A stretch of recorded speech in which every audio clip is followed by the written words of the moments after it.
are really on the map. You were on the map before, but you are definitely on the map now. Tell us a little bit about what's happened just in the past, I think, few months of you guys just beginning. First of all, you're in the new school year. Talk about that. Things are starting on a good note.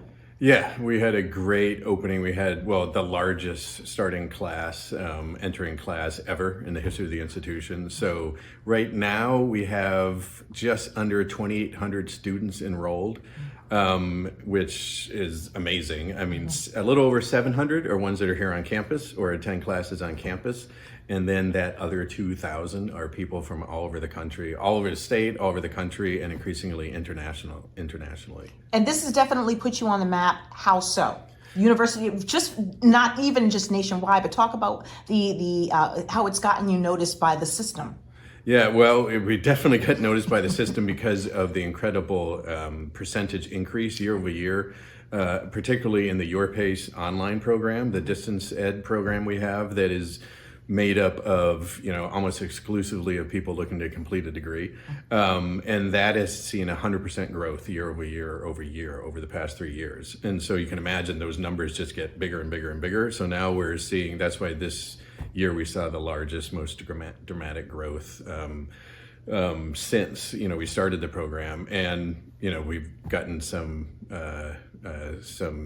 notice nationally with some of the education journals, online journals that said, it's the small program at the small campus that changed the fate of the University of Maine system, which is, Yeah, and I was going to say, I don't want to, do we call it a reward or an award or more like even a little bit of a boost, $3 million? Or am I getting that number wrong? We did, yeah. The system is investing, and so yeah. That's the right word, an investment. Right. Yes. I view it as the system recognizing that this competency education of the Your Pace program has been so successful, and if we can get the word out even more and build out the positions and the support systems that we need for it, it can only grow faster. So yes, they have given us about $3 million in terms for over the next 2 years that will both help with a nationwide marketing campaign. It'll help add on personnel both on the administrative side and on the faculty side, and even more importantly,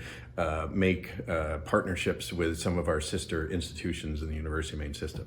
We're making light of it, but it's certainly something very, very serious and challenging to do, and you guys are kind of meeting that challenge. Are other institutions looking at you and going, what's your secret sauce, and are you sharing? What is your secret sauce, and are you willing to share it?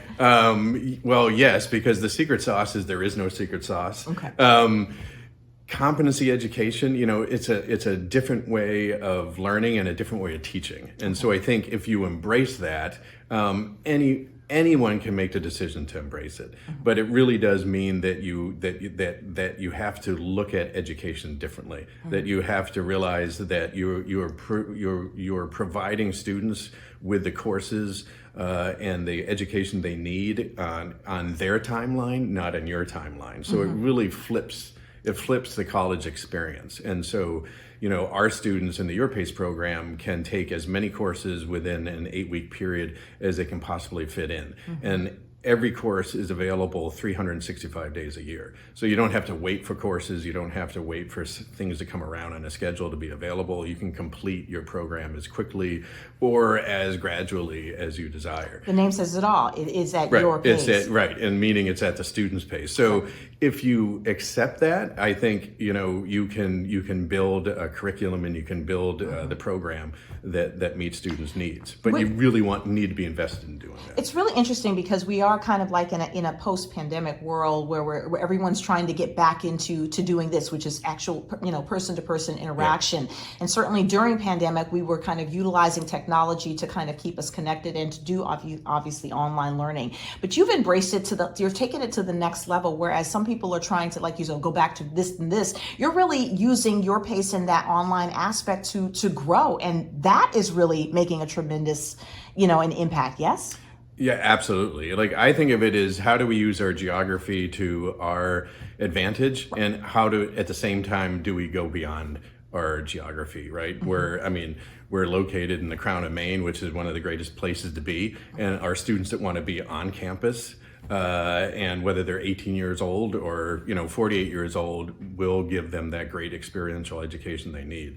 But we can also realize we could take our programs and meet the needs of learners anywhere at any time, and you have the same faculty do that work. And so if I have a secret sauce, it's that our full-time faculty, they teach to the students that are here on campus serving Aroostook County, and they teach to those people that are in California, in France, right, in South Africa, wherever they're located. You during homecoming weekend, you did a presentation where you were kind of talking a little bit about this, and you made a joke about this. But I have a feeling that is there truth to this, that you want to make sure that you were all on every continent? Is that true? And is that going to happen?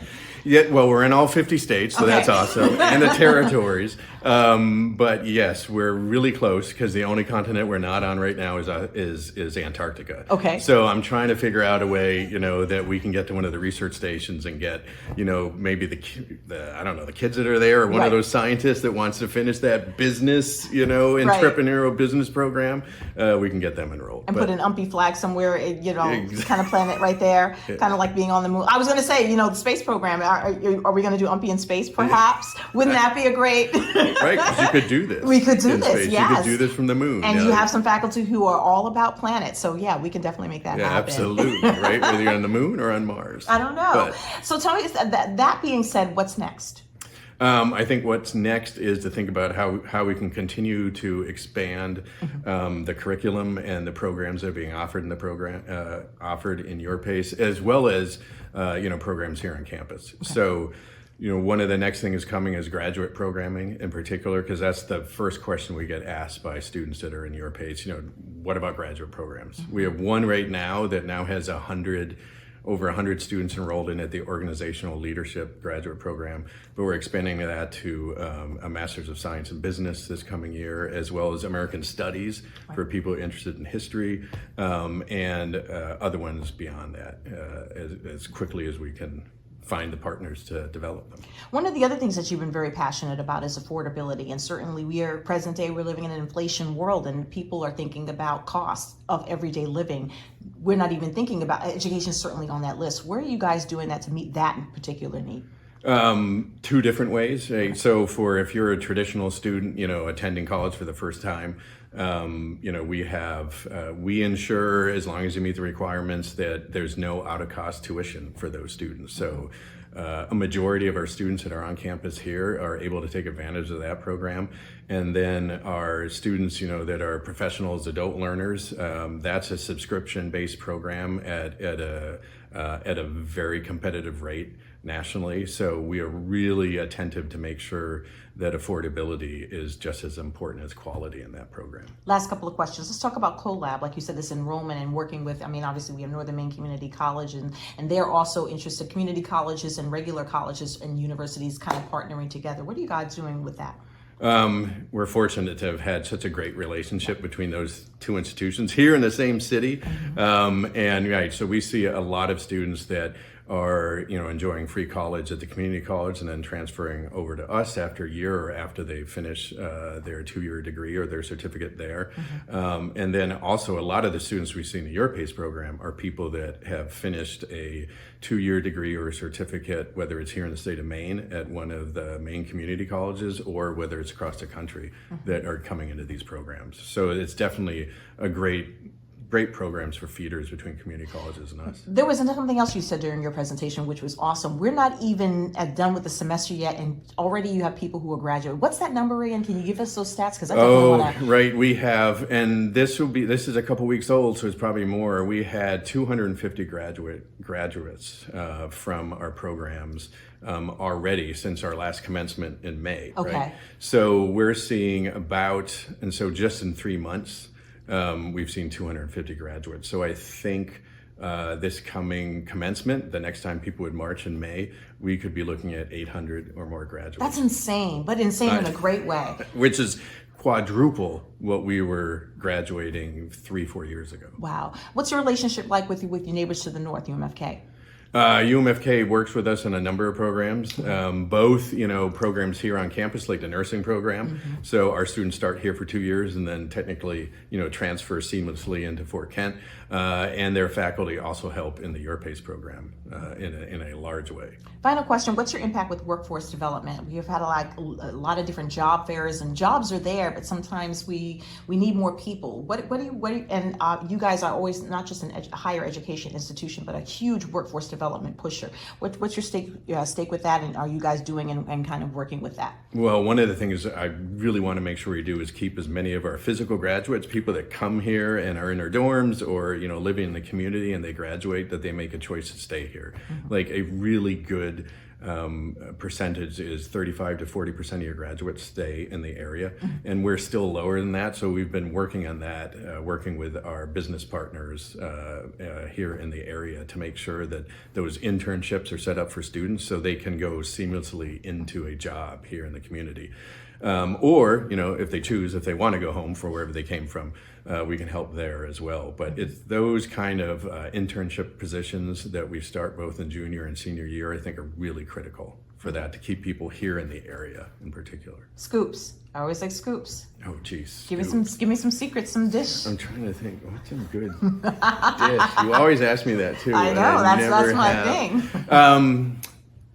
Okay, and this is the chancellor always asks me this too, like, what's the next big thing, Ray?